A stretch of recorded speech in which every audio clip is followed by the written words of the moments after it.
Boa noite a todos. Resolvi gravar esse vídeo aqui do escritório. Nós temos um ambiente aqui de estudo para subsidiar os nossos trabalhos, né, as nossas reflexões sobre o direito da nacionalidade, em substituição às aulas expositivas em razão dessa circunstância, né, que nos acomete a todos, em relação aí ao Covid-19, coronavírus, toda a situação aí bastante nova para todos nós. Então, é dentro dessa proposta, mais os slides que foram encaminhados aos senhores também via Blackboard, para que possamos, a partir desse material, fazer as nossas reflexões no fórum de discussão, no mesmo horário, o horário das aulas, o horário das aulas expositivas. Ok? Então, penso que esse seja um momento de bastante, inclusive, reflexão acerca de tudo que está acontecendo, né? De minha parte, eu gostaria de dizer aos senhores que não me causa nenhum tipo de... me causa um desconforto não estar aí na presença, não estarmos juntos, né? Na presença de vocês, como comumente fazemos, mas as coisas acontecem dessa maneira e temos de estar aí, nos adaptar aí às novas realidades, às novas circunstâncias, ok? Então, penso que devemos aí elevar nossos pensamentos também, né? Para que isso logo passe, para que as pessoas que eventualmente venham a ser acometidas dessas enfermidades também possam aí restabelecer a sua saúde e que daqui a um pouquinho estejamos todos nós aí na rotina, no ritmo normal das nossas vidas. Ok? Então dizer aí que é um prazer enorme estarmos juntos aí por este meio de comunicação também, uma novidade muito grande para mim. Eu que sempre fui um tanto resistente às questões tecnológicas, mas olha só, circunstâncias nesse exato instante nos impõem esse dever. Tudo bem? Maravilha. Então vamos lá.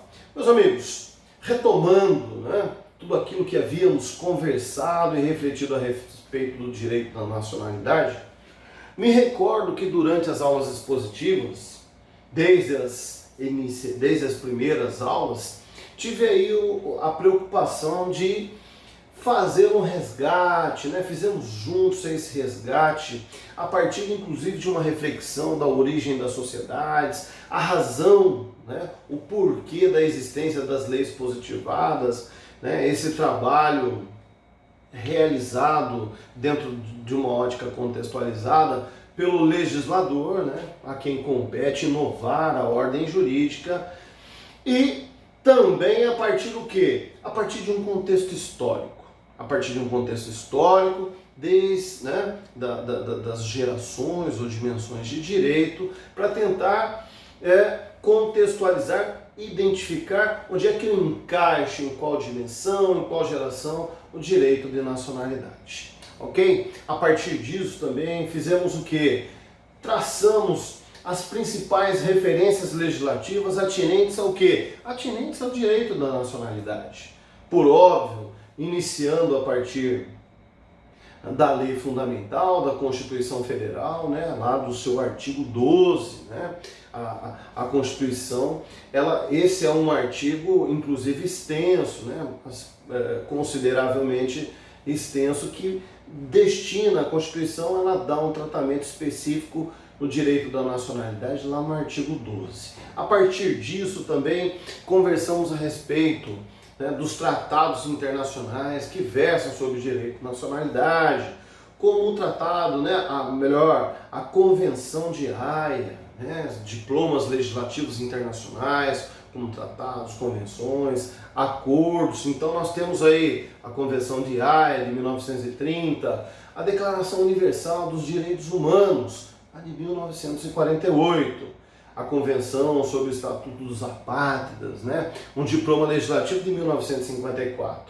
Em 1957, a Convenção sobre a Nacionalidade da Mulher Casada. E aí, em 1969, a Convenção Americana de Direitos Humanos. Esse diploma legislativo tão importante para nós, que é o Pacto de São José da Costa Rica, São José da Costa Rica. A pronúncia aí, né, não tem tanta relevância, né? Vejam, mas o artigo 20 sim, porque o artigo 20 trata especificamente do direito de nacionalidade. Joia? E na legislação interna, a partir da Constituição Federal, também trabalhamos o quê?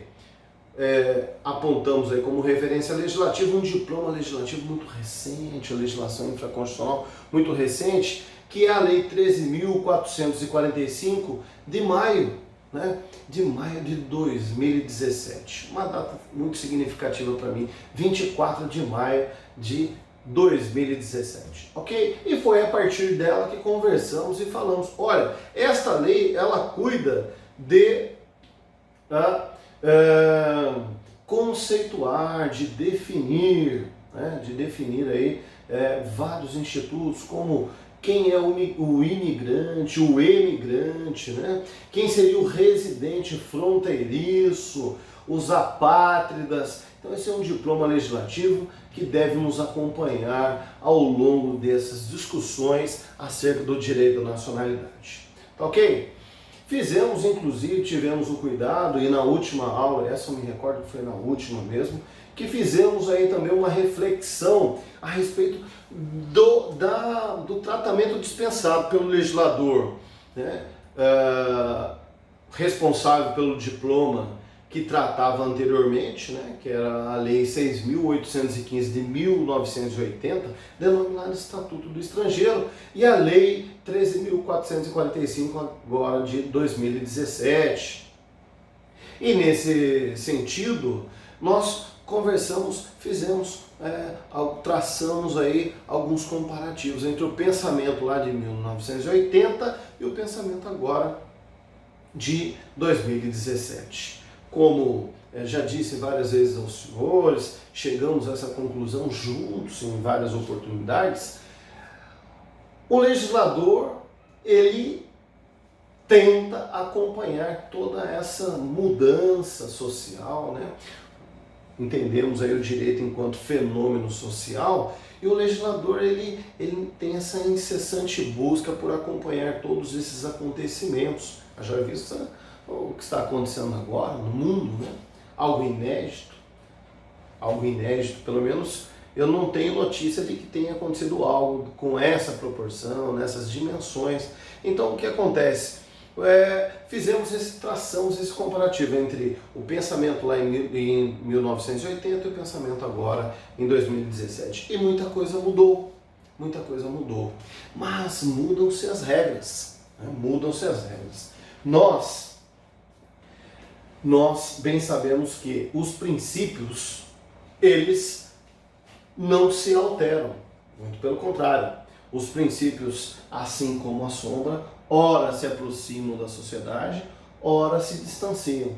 Mas não há uma revogação, dado o seu caráter, o quê? O seu caráter de abstratividade, né? De abstração, ou seja, os princípios seriam mandamentos de otimização. Então o pensamento daquela época e o pensamento de hoje se alinham em um sentido, né? E qual seria, que sentido é esse?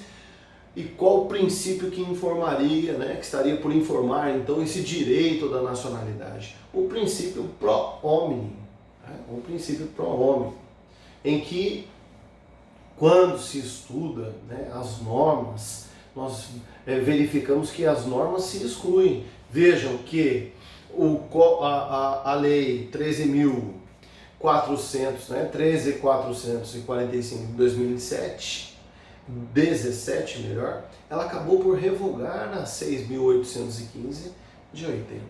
Mas o princípio não. O princípio é o mesmo.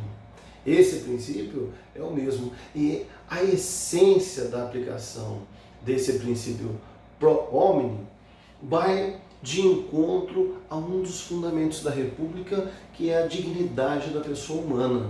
Dignidade da pessoa humana, um dos fundamentos da República, como os senhores podem constatar aí no material dos senhores, está lá, né, descrito, expresso no artigo 1º, no artigo inaugural da Constituição Federal, no seu inciso 3.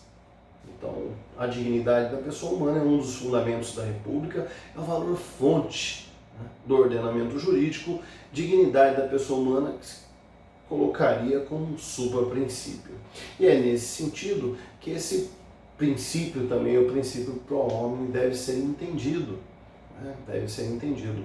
Então vejam, esse mosaico, né, de proteção dos migrantes, ele é informado pela aplicação desse princípio pro homem, né, que de uma maneira rápida, de uma maneira, por assim dizer, não tão uma profundidade necessária, mas superficial, vai estabelecer que todas as regras, a solução jurídica, né, de possíveis antinomias relacionadas ao direito da nacionalidade, esse princípio vem informar o aplicador do direito ou o legislador, né, quem está exercendo o poder jurisdicional ou mesmo o legislador, no momento de criar leis a esse respeito, de que se deve atentar sempre para a norma mais favorável ao indivíduo no tocante ao direito da nacionalidade. Norma mais favorável no sentido do quê? De se respeitar, de se tutelar, de se proteger a dignidade da pessoa humana. Tá joia? E aí também fizemos essa distinção, né?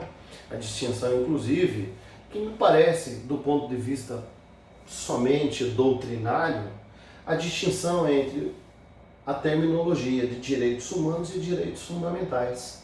Conversamos bastante também a esse respeito, e embora alguns, inclusive, possam mencionar direitos humanos fundamentais, a exemplo do professor Alexandre de Moraes, essa terminologia direitos humanos, ela tem o seu âmbito de aplicação no exterior, né? Esses direitos humanos seria uma terminologia, vamos dizer assim, alguns doutrinadores colocam que teria esse caráter de universalidade, ao passo que direitos fundamentais seriam todas aquelas regras destinadas à tutela da dignidade da pessoa humana, mas em âmbito interno, ou seja, positivado no ordenamento jurídico de determinada nação, de determinado país. No nosso caso aqui, disciplinado na Constituição Federal. O que ficou, né, assentado entre nós é que, a despeito dessas divergências, para nós o importante é saber qual é o objeto tutelado, pelos direitos humanos como pelos direitos fundamentais. E a tutela que se busca, qual é? É de proteger, de tutelar a dignidade da pessoa humana, esse valor caro ao mundo civilizado. Né?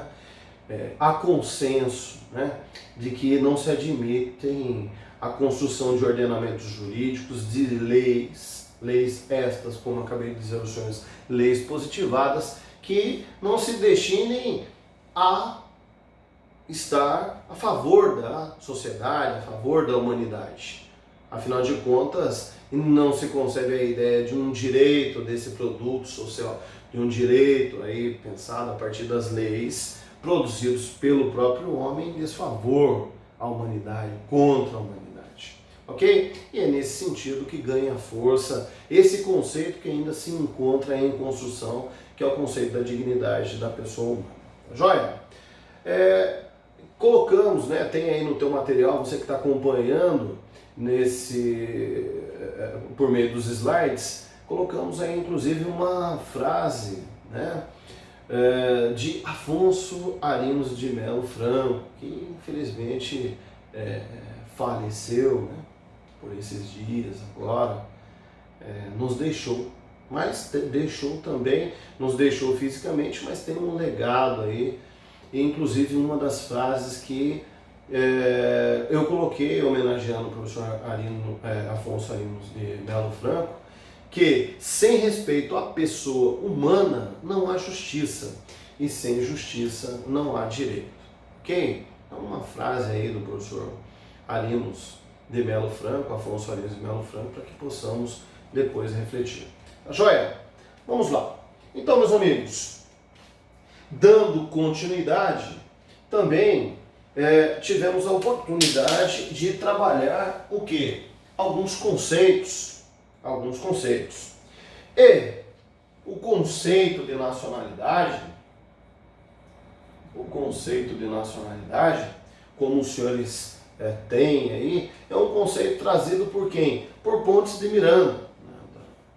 Ninguém mais do que Pontes de Miranda, para nos brindar aí com um conceito de modo que a gente passe a refletir, né? Fizemos isso durante as aulas expositivas, dizendo que nacionalidade é um vínculo.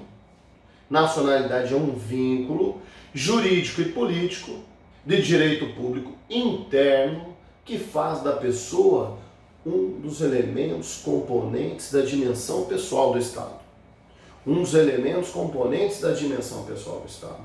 Vejam, meus amigos, foi a partir deste conceito, desta reflexão, que podemos compreender que nacionalidade é um conceito jurídico, a despeito do próprio termo. Porque nós sabemos que a raiz da palavra nacionalidade, se a gente for investigar, né, a etimologia dessa expressão nacionalidade, desse vocábulo, nacionalidade vem de nácio, de nátio, ou seja, de nascido. E num olhar rápido, né, de maneira irrefletida, poderia nos conduzir ao quê? Ao conceito, né, de nação. Mas isso não irá acontecer conosco. Por quê? Porque fizemos a distinção entre esse conceito de nação e Estado. São conceitos diversos. De modo que nação, como já estudamos, é um conceito sociológico, de base sociocultural. Ou seja, um conceito sociológico. À medida que Estado não. Estado é um conceito jurídico. Maravilha? Um conceito jurídico. Então, vejam, este Estado, nós já conversamos a esse respeito, mas penso que não seja demais lembrar, repisar, porque isso aí tem sido muito exigido em provas. Vejam, este Estado, para que ele exista, necessários são 3 elementos. Que elementos são esses? Um elemento pessoal, um elemento espacial e um elemento organizador. Estes são os 3 elementos que fazem surgir o quê? Que fazem surgir o Estado. Estado esse que o seu elemento pessoal é o quê? O povo. Essa expressão plurívoca, né? Essa expressão equívoca que devemos ter muito cuidado com ela. Eu já conversei com os senhores a esse respeito, mas a gente vai retomar isso novamente, porque ela é utilizada em diversos contextos. Então, se não tivermos aí preocupação nesse sentido, isso acaba nos prejudicando em uma prova. Já o elemento espacial é aquilo que nós chamamos de território. E esse território devemos ter atenção, por quê? Porque território deve ser entendido como aquela porção territorial onde este povo aqui habita, mas nós temos também o quê? Os territórios fictos. Por óbvio que isso os senhores estudaram com profundidade nas aulas de teoria geral do Estado. Mas é importante que nesse instante a gente consiga rememorar esses conceitos para depois, no momento adequado, aprofundar. Ok? E o elemento organizador? Elemento organizador é o governo. Elemento organizador é o governo. Só que este governo, ele tem de ter uma qualidade específica, como o professor deve ter conversado com os senhores. Este governo, ele deve ser um governo o quê? Soberano. E este governo soberano, ou seja, essa soberania, ela implica em quê? Ela implica no reconhecimento das leis. Olha aí o conceito jurídico, né? O reconhecimento das leis. Me permitam aqui dividir com vocês, né? Olha só que dificuldade para fazer os desenhos aqui. Então, considere que aqui seja o desenho aí do mapa, né, do nosso território, do território brasileiro. Então, soberania seria o quê? O reconhecimento interno por este povo, deste ordenamento jurídico, deste governo, e também o quê? Na comunidade internacional. Vejam, na comunidade internacional também. Então, é o reconhecimento interno das nossas leis e o reconhecimento na comunidade internacional deste nosso país. Este é o Estado brasileiro, que recebe o nome de República Federativa do Brasil. Esse é o Estado brasileiro. Joia? Então isso de modo, né, por óbvio que os senhores estão vendo, só para retomar, repensar e auxiliar aqui nas nossas reflexões. Estudaram isso profundamente em Teoria Geral do Estado. Este Estado aqui, e por que Estado então seria um conceito jurídico? Justamente por isso, porque decorre da lei, da organização, dessa organização, a partir do quê? A partir da lei. Não mais de um vínculo que poderíamos até colocar aqui, olha, de um vínculo sociológico, ou seja, de um vínculo espiritual, né? Decorrente do quê? Decorrente do apego ao torrão, decorrente de idiomas próprios, né? De um próprio idioma. Qual seria um outro aspecto que liga, que vincula as pessoas, né? Vamos até colocar aqui, ó, vínculo, né? Ó, o vínculo estabelecido em uma nação é esse. É um vínculo espiritual, por ter um idioma próprio, por ter aí uma religião, que é um dos elementos também, né? Que faz surgir aí, que fez surgir as sociedades. Religião, vamos colocar aqui, etc. Tá joia? Este vínculo, no caso de um Estado, não. É um vínculo que decorre pura e simplesmente da lei. Daí Pontes de Miranda dizer que a nacionalidade é um vínculo jurídico. Aqui o vínculo é a lei, né? É um vínculo jurídico. Jurídico e político. Vínculo jurídico e político que une a pessoa, não é isso? Não.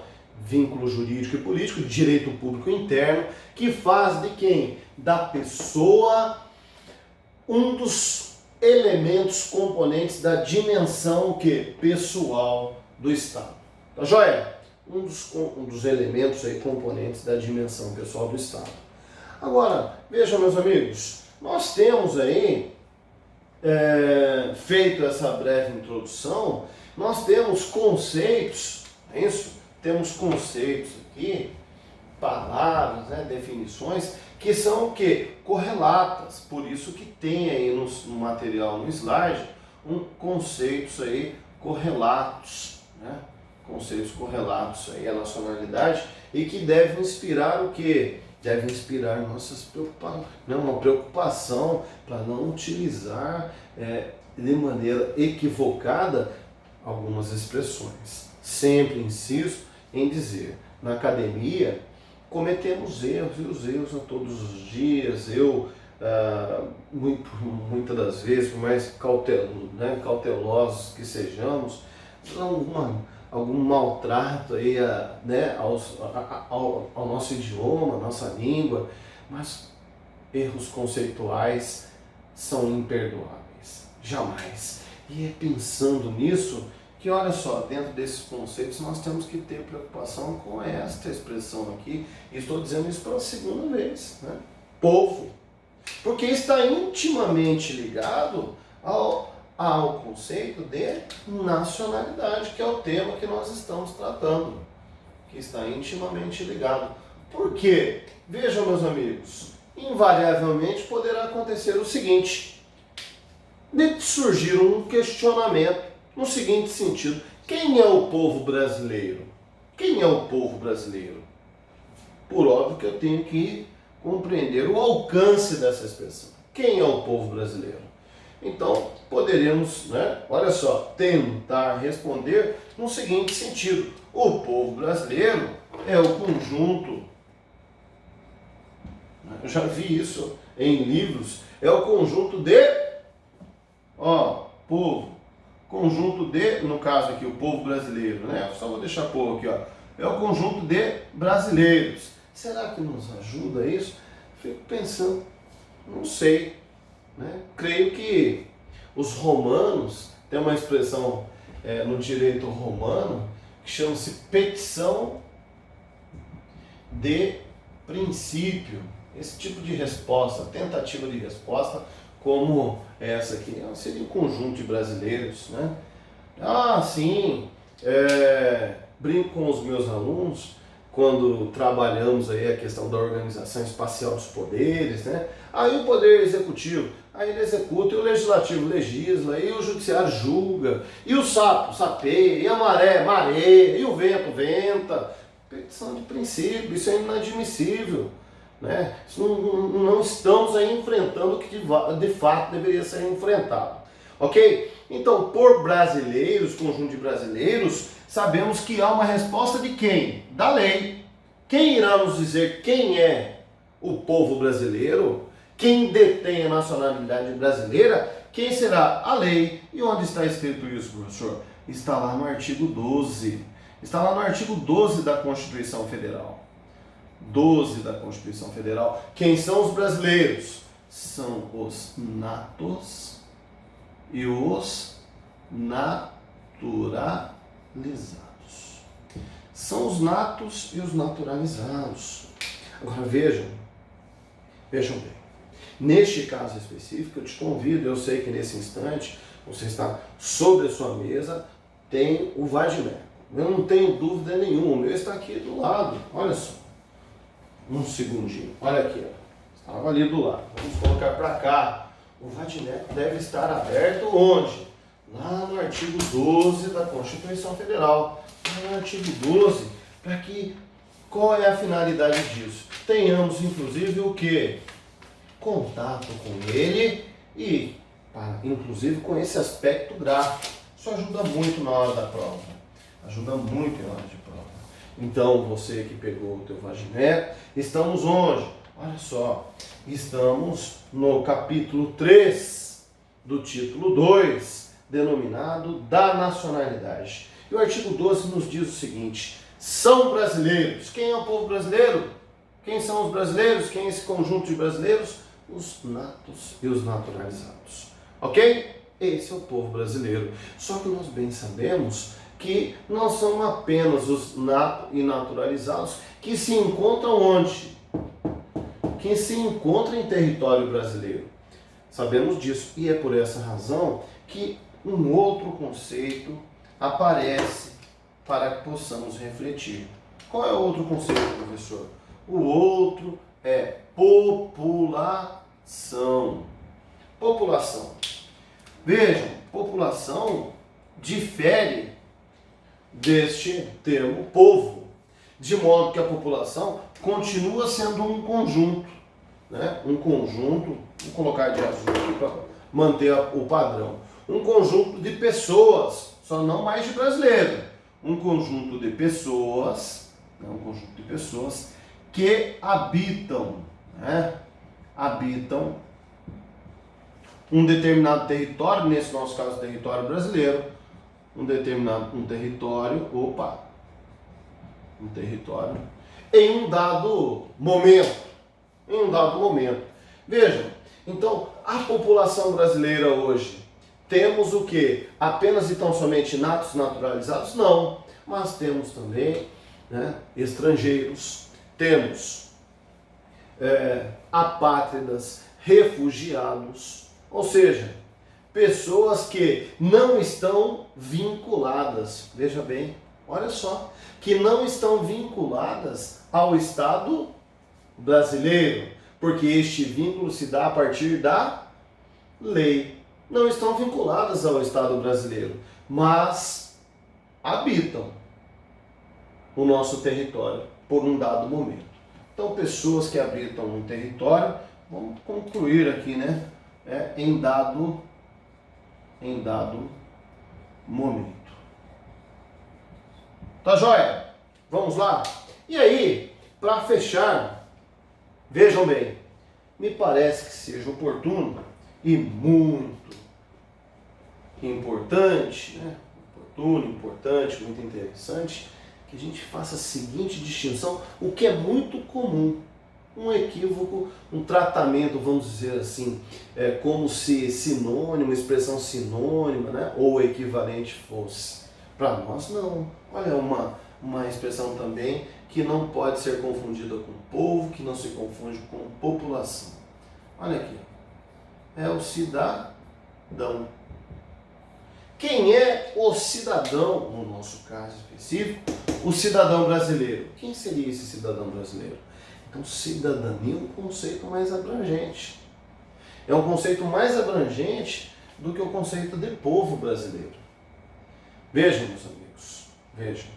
Cidadania, tecnicamente, para nós aqui do direito, vejam, cidadania é o nacional. Vamos anotar isso. Cidadão, quem que é o cidadão? O nacional. No gozo, né? No gozo, na fruição, fruição, no gozo dos direitos políticos. No gozo dos direitos políticos. E nós iremos trabalhar também este instituto aqui, né? Este aspecto, este direito de primeira geração, ou primeira dimensão, iremos trabalhar depois que passarmos por nacionalidade, que está no artigo 12, e este aqui, os direitos políticos, que os senhores podem conferir, é o próximo capítulo, é o capítulo 4, denominado Direitos Políticos, que está lá no artigo 14. Tá joia? Lá no artigo 14. Ok? Então vejam, penso que a partir dessa reflexão a gente possa dar início ao estudo de nacionalidade com um pouco mais de tranquilidade. Tá joia? Volto a insistir. Penso que não seja demasiado chamar a atenção para essa distinção aqui novamente. Veja, nação é um conjunto de pessoas também, ó, um conjunto de pessoas que estão o quê? Que estão vinculadas em razão do quê? Em razão de um vínculo espiritual, do seu próprio idioma. Olha aqui uma outra palavra que nos ocorre nesse instante. Ó, por uma questão de tradição, né? Tradição, joia, costumes, né? Então, isso decorre do quê? Decorre da lei? Não. Isso decorre dos antepassados, né? Da formação deste povo, formação cultural deste povo. Tudo bem? Então, essa questão, são questões relacionadas ao quê? Que tem uma base sociocultural. Tá joia? Já o Estado não. O Estado decorre da lei.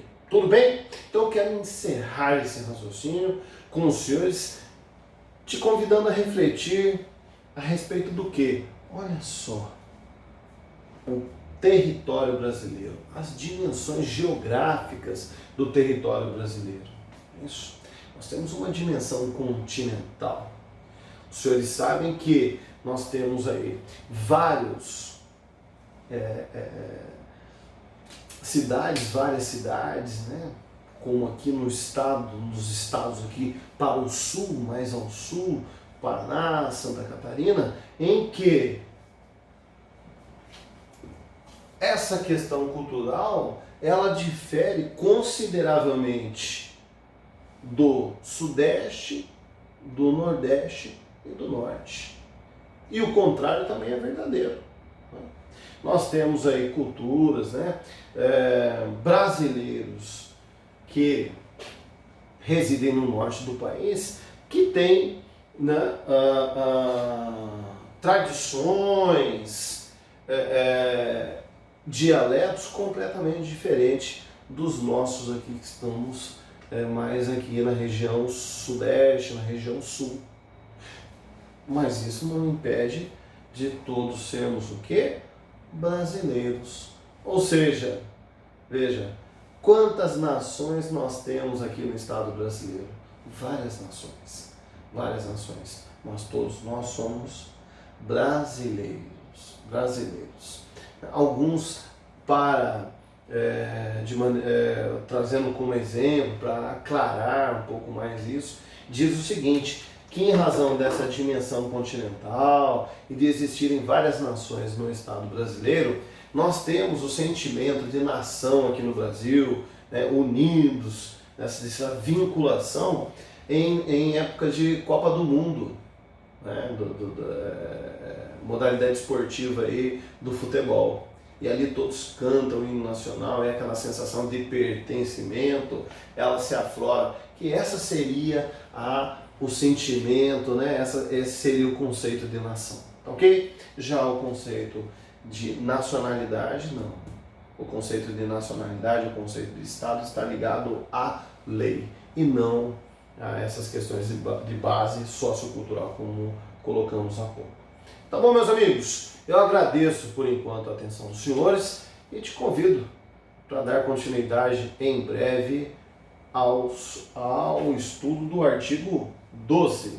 Ao estudo do artigo, não coloquei ele aqui, olha só, ao estudo do artigo coloquei sim, ao estudo do artigo 12 da Constituição Federal. Toma uma água e a gente volta já já.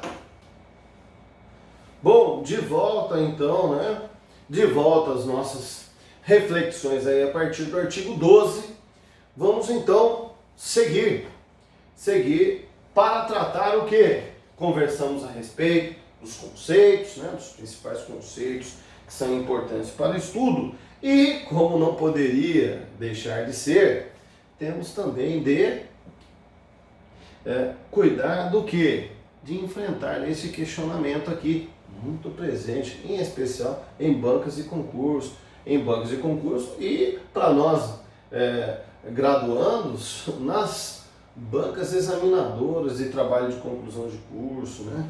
Qual é a natureza? Qual é a natureza jurídica, professor? Qual é a natureza jurídica, então, do direito de nacionalidade?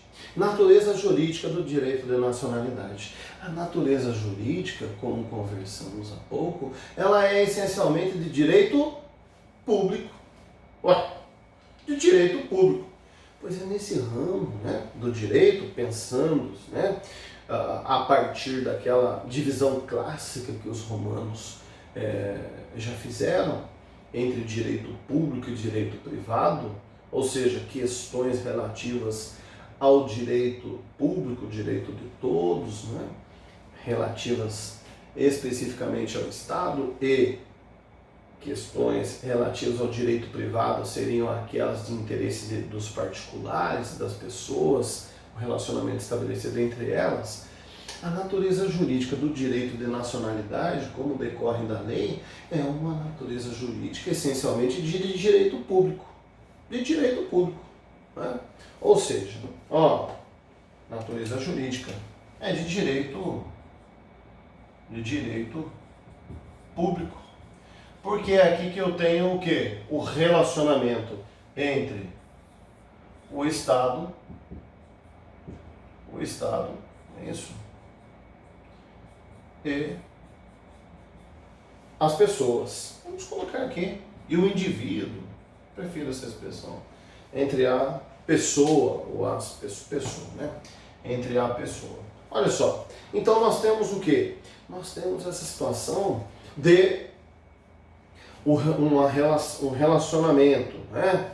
Uma relação jurídica, vamos deixar isso claro, uma relação jurídica estabelecida de maneira vertical entre o Estado e a pessoa.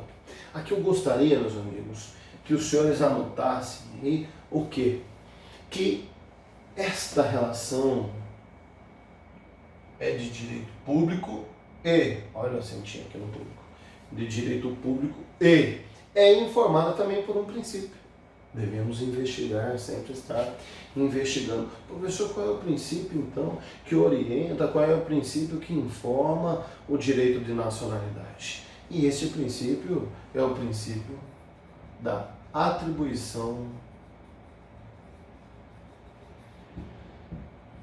estatal. E qual é a conclusão que nós chegamos com isso? É bem simples. Princípio da atribuição estatal. Vejam, meus amigos, nesta relação jurídica, é uma relação jurídica hierarquizada. Então, nacionalidade, a sua natureza jurídica é essencialmente de direito público, por uma razão muito simples. Por uma razão muito simples. Por quê? Porque somente o Estado é que pode atribuir nacionalidade. É o Estado que irá dizer quem são os brasileiros. Olha o raciocínio que a gente vinha desenvolvendo há pouco. Quem são os brasileiros? São os natos e os naturalizados. E quem diz isso? Quem diz é a lei. No nosso caso, a nossa lei fundamental, no seu artigo 12. Tá joia? Então esse é um dos princípios que informa o direito de nacionalidade. Esse direito essencialmente, de natureza essencialmente de direito público, que estabelece o que é uma relação jurídica. Essa relação jurídica, né, olha só, mais uma vez, olha aqui, mais uma vez, que estabelece esse vínculo entre a pessoa e o Estado. Tá joia? Vamos lá. Outros princípios poderiam ter, eu vou tratar de mais dois. Gostaria que você anotasse, o espaço está ficando reduzido aqui, anotem aí no seu caderno. O próximo princípio é o princípio da inconstrangibilidade. Princípio também da inconstrangibilidade. E o que trata, professor, esse princípio? O princípio da inconstrangibilidade, como o próprio nome já sugere, informa que ninguém pode ser constrangido a adquirir uma nacionalidade. Ninguém pode ser constrangido a adquirir uma nacionalidade. E vejam, senhores, nem mesmo os apátridas. Nem mesmo os apátridas. Quem são os apátridas, professor? Os apátridas são aqueles que não têm nacionalidade, não têm vínculo com nenhuma pátria. Não tem vínculo com nenhuma pátria. Nem mesmo estes poderiam ser constrangidos. Os apátridas, os refugiados, poderiam ser constrangidos a adquirir uma nacionalidade. Ok? E o terceiro, não o último, mas aqui para nós aqui, apenas esses três princípios, pelo menos inicialmente, para dar continuidade aos nossos trabalhos, o princípio da optabilidade. Esse é um princípio também que informa o direito de nacionalidade e que nós iremos utilizar em breve, né, quando da análise do artigo 12. O princípio da optabilidade, para você que está anotando, informa o direito, né, de ser livre, do indivíduo ser livre para optar no sentido de optar pela nacionalidade ou até mesmo mudar de nacionalidade. Tá ok? Então, 3 são os princípios que nós estabelecemos para as reflexões desta noite, né? Desta manhã, madrugada, né?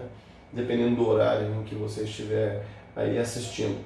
É o princípio da atribuição estatal, o princípio da inconstrangibilidade e o princípio da optabilidade. Ok? Penso que também seja prudente e para que tenhamos aí consistência, né, na análise desse instituto, desse direito, né, de nacionalidade, dar uma olhadinha onde? Lá no artigo 20 do Pacto de San José da Costa Rica, né, a Convenção Americana de Direitos Humanos. O artigo 20, o que diz o artigo 20? Olha só, o artigo 20 vai dizer que o direito à nacionalidade, né, o direito à nacionalidade, toda pessoa tem direito à nacionalidade, toda pessoa. O item 1 do artigo 20. No item 2, informa que toda pessoa tem direito à nacionalidade do estado em cujo território houver nascido, se não tiver direito a outra. Veja, nasceu naquele território, de acordo com a Convenção Americana de Direitos Humanos, a pessoa tem direito à nacionalidade do estado, né? Do estado em que nasceu. acaso não tenha direito, inclusive, a outra. Nós iremos observar daqui a pouco quais são os critérios para que o Estado, quais são os critérios que os Estados utilizam para o quê? Atribuir o quê? Atribuir nacionalidade. Quais são os critérios? E a Convenção Americana de Direitos Humanos diz que, nascendo, a pessoa nasceu, em cujo território, né, houver nascido, essa pessoa tem direito à nacionalidade, inclusive, eventualmente, ainda que tenha direito a outra.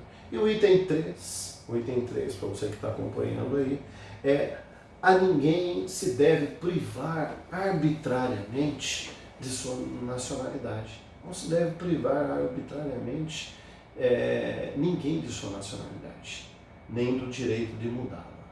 Veja, meus amigos, arbitrariamente, ou seja, ao arrepio da lei. Porque tanto a aquisição,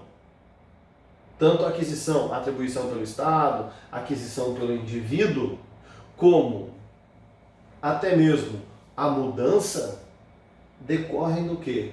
Decorrem da lei. E não do arbítrio de quem quer que seja à frente do próprio governo ou de eventual repartição pública responsável por isso. Estamos o quê? Sempre sujeitos ao império da lei. E é assim que deve ser entendido, inclusive à luz da Convenção Americana de Direitos Humanos. Ok? Então vamos lá. Deixei uma frase no caderno também dos senhores, de Hannah Arendt. Eu vou anotar aqui para quem não está acompanhando com o material. Hannah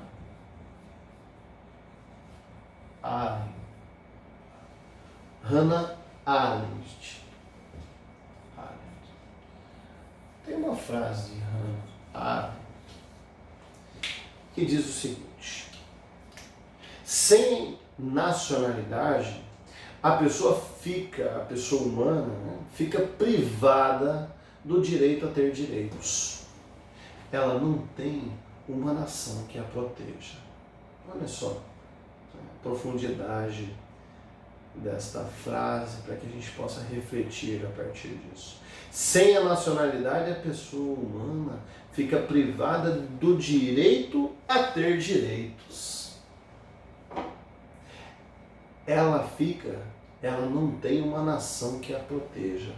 Veja que Arendt está tratando aqui nação enquanto Estado. Mas vejam, meus amigos, este vínculo jurídico que se estabelece entre a pessoa e o Estado. Sem este vínculo, de acordo com essa reflexão, a pessoa ficaria privada de ter direito a ter direitos. Né? Fica privada do direito a ter direitos. Muito profundo.